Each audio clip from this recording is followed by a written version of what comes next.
ହଉ ହଉ ଆସ ମା।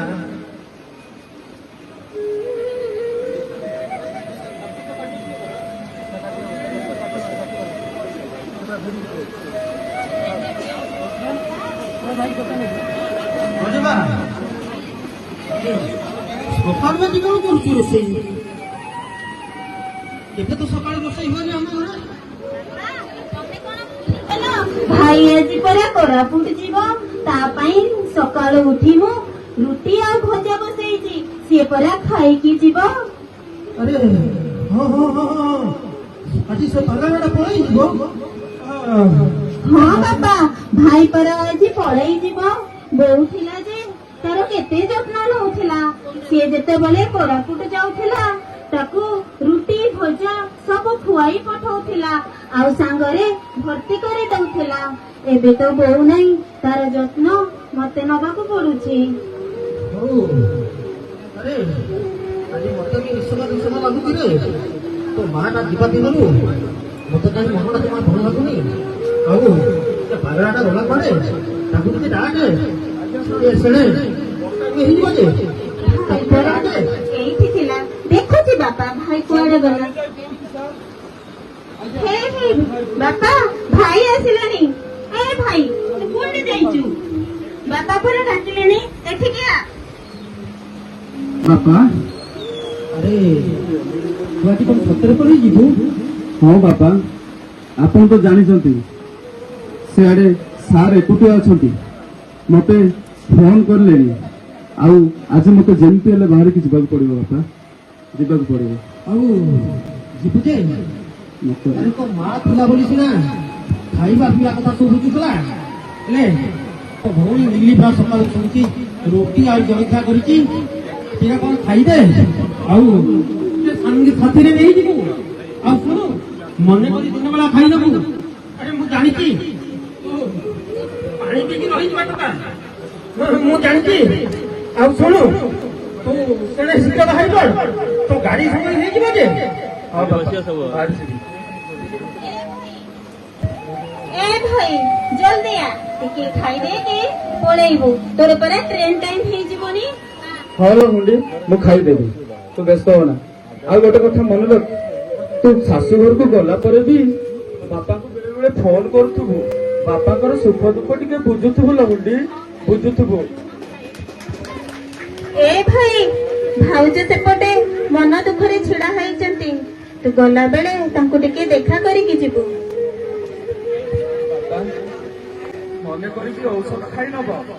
ବୋଉ ଥିଲାବେଳେ ସିନା ମନେ କରି ତମକୁ ସବୁ ଔଷଧ ଖୁଆଇ ଦଉଥିଲା, ଏବେ ଟିକେ ନିଜ ଧ୍ୟାନ ନିଜେ ରଖିବ ବାପା, ନିଜେ ରଖିବ। ମୁଁ ଆସୁଛି ବାପା, ଆସୁଛି। ଆରେ ପାଗଳା, ମୋ କଥା ମୁଁ ବୁଝିବି। ମୁଁ ସିନା ନିଃସଙ୍ଗ ହେଇଯାଇଛି, ଏହି 80 ବର୍ଷର ଗୋପାଳଦା ସିନା ନିଃସଙ୍ଗ ହେଇଯାଇଛି, କେବେ ହାରିନି ରେ, କେବେ ହାରିବା ଶିଖିନି, କେବେ ହାରିବା ଶିଖିନି। ଆଉ ଯାହା ଯାହା ତୁ ଶୁଣେ, ତ ଗାଡି ସମୟ ହେଇଯିବ ପରା। ଆରେ ଝିଅ କଣ କରିଛି, ପେଟରେ ଟିକେ ପକେଇ ଦେଇକି ଯା। ବାପା, ଆପଣଙ୍କର ଔଷଧ ଖାଇବା ଟାଇମ ହେଇଗଲାଣି, ଆସନ୍ତୁ ଔଷଧ ଖାଇବେ। ହଉ ମା, ଯାଉଛି ମା। ମାସଟା ମୋ ପାଇଁ ଗୋଟେ ଜନ୍ମ ହେଇଯିବ, ସେସବୁ ଜାଣିପାରୁଛ? ମୁଁ ତୁମ କଥା ବୁଝିପାରୁଛି, ମୁଁ କଣ ଜାଣିନି, ହେଲେ କଣ କରିବି? ମୋ ଚାକିରି ବା ସେଇଆ। ଆଜି ସ୍କୁଲରୁ ଫୋନ ଆସିଥିଲା, ଏଚଏମ୍ ସାର୍ ସେଠି ଏକୁଟିଆ ହଇରାଣ ହଉଛନ୍ତି, ମତେ ଯେମିତି ହେଲେ ଯିବାକୁ ପଡିବ। ତମେ ବ୍ୟସ୍ତ ହୁଅନି। ଆଉ ମନେ ରଖିବ, ଆଉ ଗୋଟେ ମାସ ଗଲା ପରେ ଦଶହରା ଛୁଟି ହବ, ଆସିଲେ ମିଶିକି ତମ ବାପାଙ୍କ ଘରକୁ ଯିବା। ନା ନା, ମୁଁ ତମ ସହିତ ହିଁ ଯିବି। ତମେ କଣ କହୁଛ ପ୍ରାଚୀ? ଏତିକି ସ୍ୱଳ୍ପ ଦରମାରେ ତମେ ଯାଇ ମୋ ସାଙ୍ଗରେ କେମିତି ରହିବ, କେମିତି ବା ଚଳିବ? ତମେ ବ୍ୟସ୍ତ ହୁଅନି, ଆମର ସମସ୍ତ ବର୍ଗର ଶିକ୍ଷକ ମାନେ ବସି ଏକ ଆନ୍ଦୋଳନ କରିଛନ୍ତି। ସେ ଆନ୍ଦୋଳନରେ ଆମର ତିନି ଦଫା ଦାବି ମଧ୍ୟ ଅଛି। ଆଉ ସେ ଦାବି ପୂରଣ ହେଲା ପରେ ଯେତେବେଳେ ଆମର ଆର୍ଥିକ ପରିସ୍ଥିତି ସୁଧୁରିଯିବ, ତମକୁ ଆଉ ବାପାଙ୍କୁ ନେଇ ମୁଁ ସେଠିକି ନେଇଯିବି, ଆଉ ଶାନ୍ତିରେ ରଖିବି। ଭାବୁଛି ତତେ চাহিলে দেখুছি তাতে কোঠি লুচিলে তু খোঁজুছি খালি মু তাতে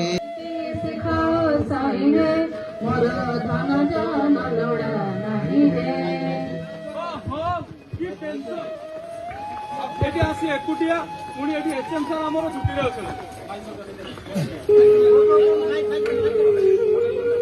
ପୁଣି ଏଚଏମ ସାହେବ ଆମର ଛୁଟିରେ ଅଛନ୍ତି ଏ ପିଲାମାନଙ୍କର ଉପସ୍ଥାନ ନବ ନା ଏମାନଙ୍କୁ ପାଠ ପଢାଇବ ନା ୟାକୁ ଖାଇବା ବ୍ୟବସ୍ଥା କରିବ ଦୁନିଆ କାମ କରୁଛି ଏତିକି କରୁ କରୁ ତ ପିଲାମାନଙ୍କର ପାଠ ପଢା ହେଇପାରିବନି ଦିନ ଘଣ୍ଟାଏ ହେଇଯିବ ଆଉ ପାଠ ଟିକେ ନ ପଢେଇଲେ ରାତିରେ ତ ଟିକେ ନିଦ ବି ଆସିବ ନାହିଁ ମତେ ହଉ ପିଲାମାନେ ତମେ ବସିଯାଅ ମୁଁ ତମ ପାଇଁ ଖାଇବାର ବ୍ୟବସ୍ଥା କରୁଛି ଅଣ୍ଡା ବଡି ଯାହା ଯାହା ଦରକାର ପନିପରିବା ସବୁ ନେଇକି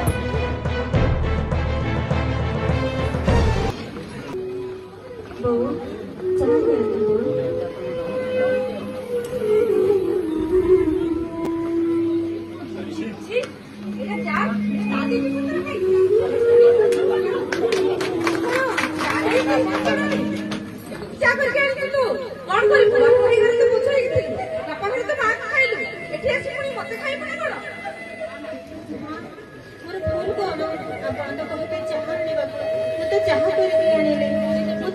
ସମସ୍ତ କାମ କରୁଛି ମରିଯା ତୁ ମରିଯା ତୁ କଣ ଚା କରିକି ଆଣିବୁ ଏମିତି ଚା କଣ ମଣିଷ ପିଅନ୍ତି ତୁ ଏଠି ପଛ ହେଇକି ରହିବୁ ନା କଣ ମୋ ଉପରେ ତୋର ଭୁଲ କଣ ମୁଁ ତତେ ବୋହୁ କରିକି ଆଣିକି ମୁଁ ବହୁତ ବଡ ଭୁଲ କରିଛି ସେମିତି କୁହନ୍ତୁନି ମା ମତେ ଦୟା କରନ୍ତୁ ମୁଁ ତ ଏଇ ଘରର ସମସ୍ତଙ୍କର ମଙ୍ଗଳ ଚାହୁଁଛି ମା ତୁ କିଛି ମଙ୍ଗଳ ଚାହୁଁନୁ ତୁ ଗୋଟେ ଡାହାଣୀ ତୁ ଆସିଲା ଦିନ ମୋ ଘରେ କିଛି ବି ପୁରଉ ନାହିଁ ମୋର ପୁଅର ଯୋଉ କମ୍ପାନୀ ଚାକିରି ଥିଲା ତା ମଧ୍ୟ ଚାଲିଗଲା ତୁ ଯା ଘରକୁ ଯା ନାଇଁ ମା ମୋ ଭାଇ କହିଛି ଯେତେବେଳେ ରେଗୁଲାର ଦରମା ହେଇଯିବ ସେ ଆପଣଙ୍କର ସବୁ ଡିମାଣ୍ଡ ପୂରଣ କରିଦବ। ତୋ ବାପ ଘର ଯୋଉ ପ୍ରତିଶ୍ରୁତି ଦେଇଥିଲେ ତୋର ବାହାଘର ବେଳେ 2 ଲକ୍ଷ ଟଙ୍କା ଦେବେ ଆଉ ଯୌତୁକ ଦେବେ ସେ ଯୌତୁକ ଆଜି ପର୍ଯ୍ୟନ୍ତ ଦେଲେନି ଆଉ ତୋ ଭାଇ 2 ଲକ୍ଷ ଟଙ୍କା କୋଉଠୁ ଆଣିବ ସେ ତ ଗୋଟେ ସାମାନ୍ୟ ପ୍ରାଇମେରୀ ଟିଚର ପ୍ରାଥମିକ ଶିକ୍ଷକ ଦାବି ପୂରଣ କରିପାରିବ କି ସରକାର ଆମର ଏସଏଚଜି ମୁଁ ଏସଏଚଜି ଗ୍ରୁପର ପ୍ରେସିଡେଣ୍ଟ ଅଛି କିନ୍ତୁ ସରକାର ଆମର ଏସଏଚଜି ଗ୍ରୁପକୁ ଯେତିକି ସୁବିଧା ସୁଯୋଗ ଦଉଛନ୍ତି ସଂଗଠନକୁ ଦଉଛନ୍ତି କି ତେଣୁ ପ୍ରାଇମେରୀ ଟିଚର ଗୋଟେ କଣ ମୋର ଦାବି ପୂରଣ କରିପାରିବ ତୁ ଯାଇ ତୋ ଭାଇଙ୍କୁ କହ ମୋର ସବୁ ଦାବି ପୂରଣ କରିବେ ନହେଲେ ତତେ ଆସିକି ତୋ ଘରକୁ ତତେ ନେଇଯିବେ ଆପଣ ବାହାଘର ବେଳେ ବୋହୁ ମାଗିଥିଲେ ନା ଯୌତୁକ ମାଗିଥିଲେ ମୋର ଦିଟା ଯାକ ଦାବି ଥିଲା ମୋର ବୋହୁ ବି ଦରକାର ମୋର ଯୌତୁକ ବି ଦରକାର ଆଉ ଯୌତୁକ ନହେଲେ ତୁ ଏଠି ରହିପାରିବୁ ନାହିଁ ଆଉ ଏରେ ପୁଅ ବିନାୟକ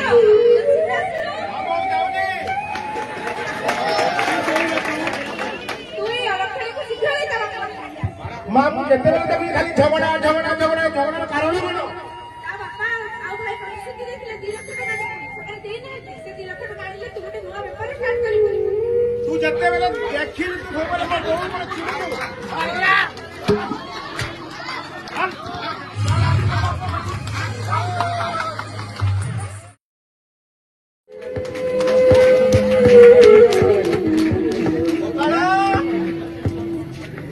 ଗୋପାଳ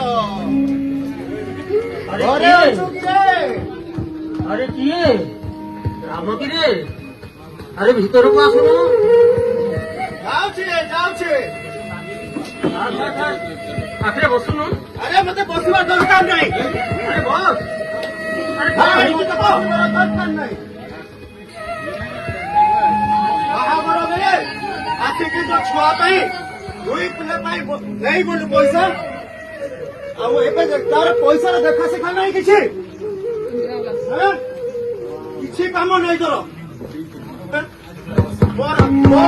କୌଣସି ଯିବ କେବେ ଆଉ ତୋ ପୁଅ କେବେ ହେବ ଯେ ରେଗୁଲାର ମୋ ପଇସା ସବୁ ତୁ ଦେବୁ ମୋର ଗୋଟେ ଇନ୍ଦିରା ଆବାସ ଅଛି ପୁରା ତୁ ଦେଲା ପଇସା ମୁଁ ସେଇ ଇନ୍ଦିରା ଆବାସରେ ଲଗେଇବି ଭଲ ଘରଟେ କରିବି बुझुची रे गोपाल सबू बुझुची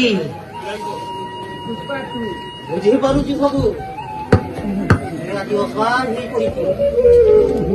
ଆରେ ତୋ ସାଙ୍ଗଟା ଆଜି ଅସହାୟ ହେଇ ପଡିଛି ରେ। କଣ କରିବି? ସୁମିତ୍ର ମାଟା ଚାଲିଗଲା ପରେ ଏକା ଏକା ନିଃସଙ୍ଗ ଜୀବନ କାଟୁଛି। ଭଗବାନଟା ବି କାହିଁକି ଜାଣି ମୋ ଉପରେ ଦାଉ ସାରି। ଆଉ କଥା ଦଉଛି ସାଙ୍ଗ, କଥା ଦଉଛି ମୋ ପୁଅ ରେଗୁଲାର ହେଲା ପରେ ସୁଧ ମୂଳ କିନି ସବୁ ଟଙ୍କା ତତେ ସୁଝି ଦେବି। ଆରେ ଦରକାର ନାହିଁ, ତୋ ପୁଅ କେବେ ରେଗୁଲାର ହେବ, ତୁ କେବେ ଦେବୁ ମତେ ପଇସା? ମତେ ଯାହା ବି ଦରକାର ଆଜି ହିଁ ଦରକାର, ଯାହା ବି ନେବି ଆଜି ହିଁ ନେବି, ନହେଲେ ଏଠୁ ଛାଡିକି ଯିବି ନାହିଁ। ଟିକେ ବୁଝିବାକୁ ଚେଷ୍ଟା କର। ଦରକାର ନାହିଁ ମୋର କିଛି ବୁଝାବୁଝି, ଯାହା ବି ଦେବୁ ଏବେ ହିଁ ଦେବୁ ତୁ। ହଉ କଥା ଦେଇଛି ମାନେ କଥା ତ ରଖିବି ନା। ଏ ମା ସୀତା, ଆଜ୍ଞା ବାପା ଯାଉଛି। ମା ତୋ ମା ଗଲା ବେଳକୁ ସେ ଟିଣ ବାକ୍ସରେ ଦିଟା କଙ୍କଣ ଛାଡିକି ଯାଇଥିଲା। ସୁନାର କଙ୍କଣ ଦୀପଟ ସେଟା ଥିଲା ଶେଷ ସନ୍ତକ ମୋ ପାଇଁ। ଭାବୁଥିଲି ଏଇ କଙ୍କଣ ଦୀପଟ ଦେଖି ଜୀବନର ଶେଷ ସମୟ କାଟିଦେବି, କିନ୍ତୁ ଭଗବାନ ତ ଦାଉ ସାଜିଲା।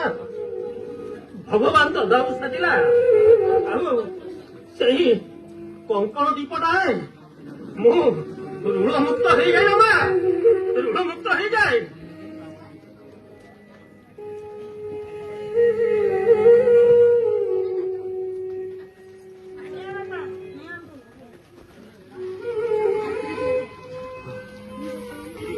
हे भगवान,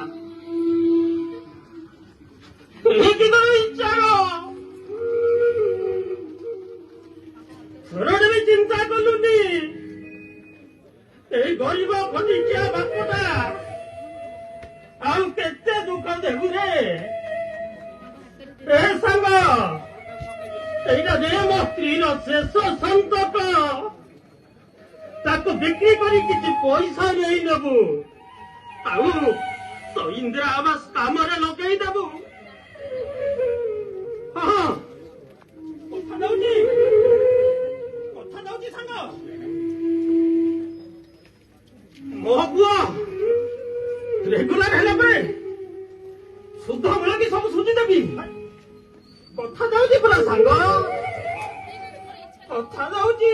ହଉ ଠିକ ଅଛି, ଏଇଟା ନେଇକି ମୁଁ ମୋର ଇନ୍ଦିରା ଆବାସ କାମରେ ଲଗାଇଦେବି। ଧନ୍ୟବାଦ। କପାଳ 5 ବର୍ଷ ହେଲାଣି ପଇସା ନେଲୁଣୁ, 2 ଲକ୍ଷ ଟଙ୍କା ଯଦି ନ ଦଉଛୁ ମୁଁ ତ ଘରୁ ଯିବିନି। ମୁଁ କଣ କରିଛି ଜାଣିଛୁ? ଆଉ ଆରେ ମିଲିର ଶାଶୁ ବି କଲ୍ କରିଥିଲା। ସେ କଣ 2 ଲକ୍ଷ ଟଙ୍କା ଯୌତୁକ ମୁତାବକ ନଦେଲେ ମିଲିକି ଆଣିକି ଜୁଆଇଁ ପୁଅ ମୋ ଘରେ ଛାଡିଦେବେ। ମୁଁ କଣ କରିବି ମୁଁ?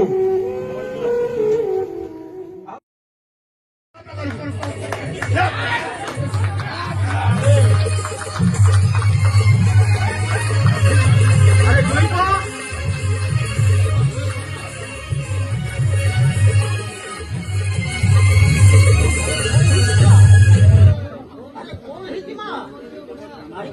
ବାପା ମୁଁ ବି ନିରୁପାୟ, ମୋ ହାତରେ ଖଣ୍ଡିଏ ଟଙ୍କା ବି ନାହିଁ, ଆଉ ମୁଁ କଣ କରିବି? ଆଉ ମୋ ହାତରେ ଖାଇବା ପାଇଁ ପେଟରେ ଦାନା ବି ନାହିଁ।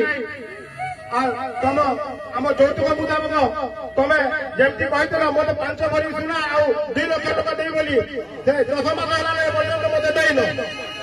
ତାହେଲେ ଆଉ ମୋ ଯୋଉ ଚାକିରି ଗୋଟେ ଥିଲା ନାହିଁ, ସେ ଚାକିରି ବି ଏବେ ମୁଁ ହାତ ଛଡା କରି ବସିଲି।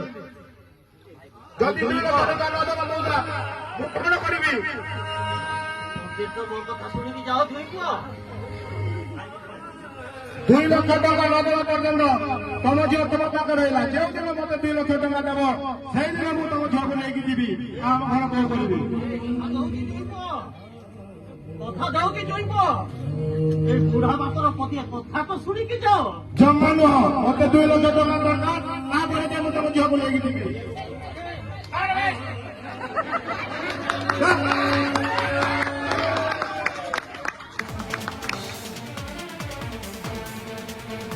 टंका टंका एई टंकाटा मते पूरा पागल कर पागल एपटे मो सांगर परिवार गोटे पटे मो भौणीर विवाह गोटे पटे मो सांग आ गोटे पटे मो भौणी मुंड खराब करलानी मुंड आई कौन है आई पागल हो पागल तू कोन जानिनु पागल मते करिस सेई सुमित भाई जेते बेले ता भौणीर बाहागर हैला सेते बेले 50,000 टंका गणी गणी मो ठु नै गला आ आजी मो भौणीर बाहागर पई मो पाखरे गुटे टंका नै टंका सी मोटू की नहीं किछि बेस्तो ना सी आज आसु हमें दास कथा है छोटे परिवार ओला पूजा को कहि बुझेनी से आपको बेटा तक देख जमा नहीं मोर आजी माने 24 घंटा भीतर मोर 50,000 टंका नियाजी दरकार मते ଆଉ କିଛି ବୁଝେଇବା ଦରକାର ନାହିଁ ଭାଇ ମାନେ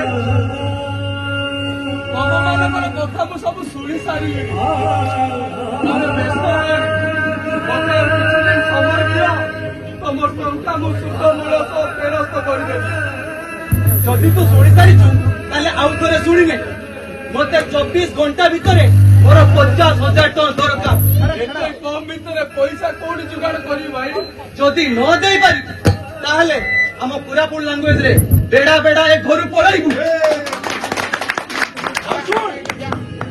ମନେ ରଖିଥିବୁ ମୋ ନା ହିମାଂଶୁ ହିମା ବୋଇଲା ଜହ୍ନ ଠାରୁ ଆସୁଥିବା ଆଲୋକ ଠାରୁ ଆହୁରି ଶୀତଳ ଏବଂ ମଞ୍ଚୁ ସୂର୍ଯ୍ୟ ଠାରୁ ଆସୁଥିବା ଗରମ ଆଲୋକଠୁ ବି ଆହୁରି ଭୟଙ୍କର ମୁଁ ଦେଖିଲେ ବି ତତେ 24 ଘଣ୍ଟା ସମୟ ଦଉଛି ସେଇ ସମୟ ଭିତରେ ମୋ ଟଙ୍କା ସବୁ ମତେ ଦରକାର पूरा राखी मिला जा कोइला मु तते भले रे कहूची जहां भी हमर टका अछि 24 घंटा भीतर फेरेबी बुझि परछ ना नहीं एवं आ गोटे कथा तो कहि तू हम रूम में थिलु दया कर तू बाहर जा कारण तू 2 मास ले बड़ बड़ दो तो प्लीज बाहर जा ଯୌତୁକ ଟଙ୍କା ଦବୁ କି ଭାଇ ଭାଇ ଯୌତୁକ ଟଙ୍କା ଦବୁ କି 24 ଘଣ୍ଟା घर छाड़ दे हे जगतर नाथ जगन्नाथ तमर लीला करे तू रत्न सिंहार सिंहासन बसी तू कौन एमितिया न्याय करू ए शिक्षक समाज को केते हंतसत करूचु कहीं रे जगा केते हंतसत करूचु कहीं ए समाज रे कुली पिलाकर भविष्य गढ़ा कौन आमर भूल से कलरे बसई स्नेह बसई बापा माँ भली स्नेह दे पाठ पढ़ी मनीष करवा कौन आमर पाप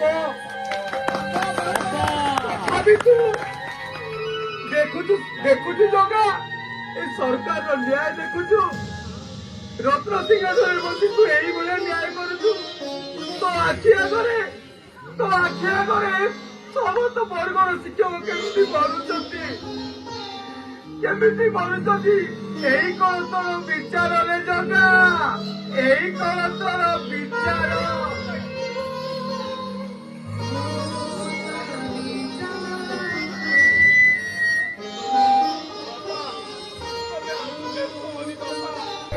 ମୁଁ ବଞ୍ଚିଥିଲା ବେଳେ ତମ ପାଇଁ କିଛି କର୍ତ୍ତବ୍ୟ ମୋର ଥିଲା ସେଇ ତକ ସବୁ କରିପାରିଲିନି ବାପା ହେଲେ ତମେ ଜମା ବ୍ୟସ୍ତ ହନି ବାପା ମୋ ନାଁରେ ଯୋଉ LIC ଅଛି ମୁଁ ଗରିବ ମରିଗଲା ପରେ ସେଇ ଟଙ୍କା କରି ତମେ ବାପ ଝିଅ 2 ଜଣ ଚଳିଯିବ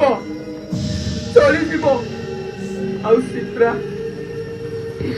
ମୁଁ ବହୁତ ବଡ ଭୁଲ କହୁଛି କରିବାକୁ ଚାହୁଁଛି ସିପ୍ରା ବଞ୍ଚିଥିଲା ବେଳେ ତମ ସହିତ 7 ଜନ୍ମ ରହିବି ବୋଲି କଥା ଦେଇଥିଲି ସିପ୍ରା ହେଲେ 7 ମାସ ତମ ସହିତ ମୁଁ ସମୟ ବିତେଇ ପାରିଲିନି ସିପ୍ରା ମତେ କ୍ଷମା କରିଦବ ସିପ୍ରା କ୍ଷମା କରିଦବ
ସୁମିତ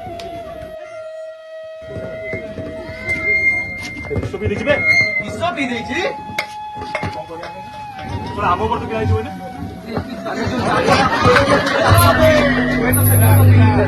ବର୍ତ୍ତମାନ କଣ କରିବା ତାଙ୍କ ଘରକୁ ଫୋନ କରିବା ଫୋନ କରିବା ହେଲା ମୁଁ ଫୋନ କରୁଛି ତୁ ତାକୁ ହ୍ୟାଲୋ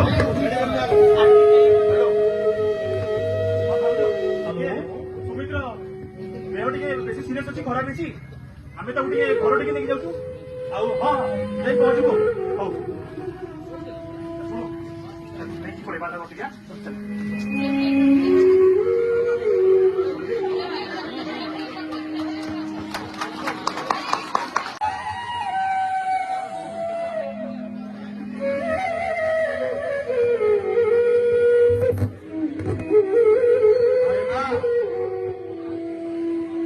ଆରେ ସୁମିତ୍ର ଦେହ କେମିତି ଅଛି ରେ ମା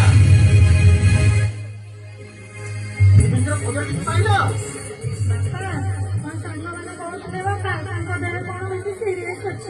ଆରେ କଣ ହେଇଛି ରେ ମୋ ସୁମିତ୍ର ମତେ ଟିକେ ଜଣା ତାଙ୍କୁ ସେ ନେଇକି ସାଙ୍ଗମାନେ ଆସୁଛନ୍ତି। ଭଲ ଅଛି ତ ଆଜ୍ଞା ବାପା ସେ ବିଷୟରେ ତ କିଛି କହିନାହାନ୍ତି ଯଦି ଦେହ ସିରିୟସ୍ ଅଛି ବୋଲି କହିଲେ।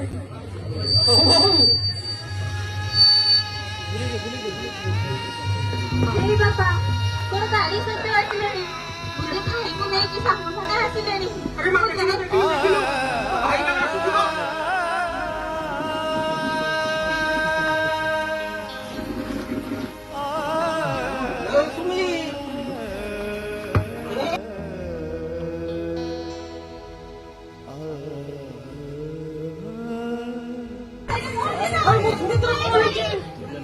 अरे किसी को हूं कहीं की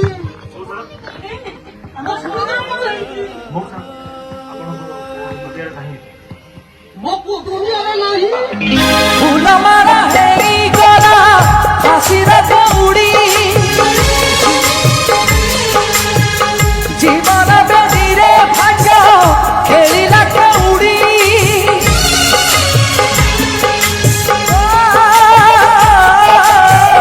फूल मारा गला फांसीर दौड़ी जीवन बेदीरे भाग्य खेलिला कौड़ी एमिति मोड़ दिए हिया कल भाग्य सुहाग सिंदूर हेला दुई भाग ଦେଖିବାରୁ ତ ବଡ ବଢିଆ ବାବୁ ମାନେ ହଜାର ହଜାର ପରିବାର ଆଜି ଉଠେଇବାକୁ ଉଠିଛି ହେ ସରକାର ଗୋଟେ ଶିକ୍ଷକ ହଜାର ହଜାର ପରିବାର କରିବାକୁ ଯାଇ ନିଜ ପରିବାରକୁ ତୁଚ୍ଛ କରିଦେଲା। ମୋ ଭଳିଆ ଗୋଟେ ନିଃସହାୟ ମଣିଷକୁ ଏକା କରି ଚାଲିଗଲା ପ୍ରଭୁ। हे सरकार हे बड़ बड़िया मैंने केवे सतरे तुम निज भांगी एभलिया केते जण मो भलिया गरीब खटिकिया बापू आखिरे लुह झरौथे आउ केते जण पुओ को हरइले तारीख पर तारीख देई चलीचंती डेट पर डेट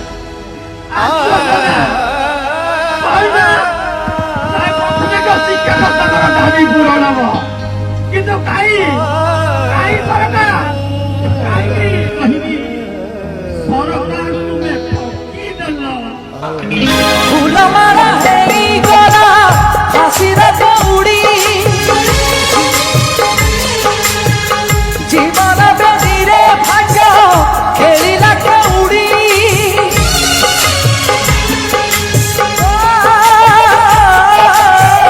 फूल मारा गला फांसीर दौड़ी जीवन बेदीरे भाग्य खेलिला कौड़ी एमिति मोड़ दिए हिया कल भाग्य सुहाग सिंदूर